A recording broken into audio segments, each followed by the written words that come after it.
ગુજરાત ભાજપના નવા પ્રદેશ અધ્યક્ષ તરીકે જગદીશ વિશ્વકર્માએ ચાર્જ સંભાળી લીધો છે। તેમની સાથે છે પૂર્વ પ્રદેશ અધ્યક્ષ સી.આર. પાટીલ અને મુખ્યમંત્રી ભૂપેન્દ્રભાઈ પટેલ। સૌ કોઈ તેમને શુભેચ્છા પાઠવી રહ્યા છે। એમાં કોઈ બેમત નથી કે સી.આર. પાટીલના પ્રચંડ વ્યક્તિત્વના કારણે ભાજપે ઐતિહાસિક જીત હાંસલ કરી છે છેલ્લી વિધાનસભાની ચૂંટણીમાં અને હવે એ જવાબદારી જગદીશ વિશ્વકર્માને મળી છે।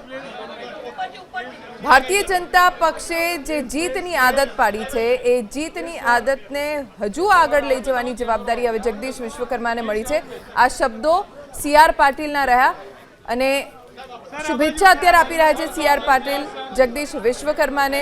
हवे नवा प्रदेश अध्यक्ष तरीके जगदीश विश्वकर्माए ज्यारे चार्ज संभाળી લીધો છે तो शुं रणनीति તેમની રહેશે કેમ કે આવનારી ચૂંટણીમાં સ્થાનિક સ્વરાજ્યની ચૂંટણીમાં જગદીશ વિશ્વકર્માના હાથમાં કમાન હશે તો કેવી રીતે રણનીતિ રહેશે તેના ઉપર સૌની નજર રહેશે।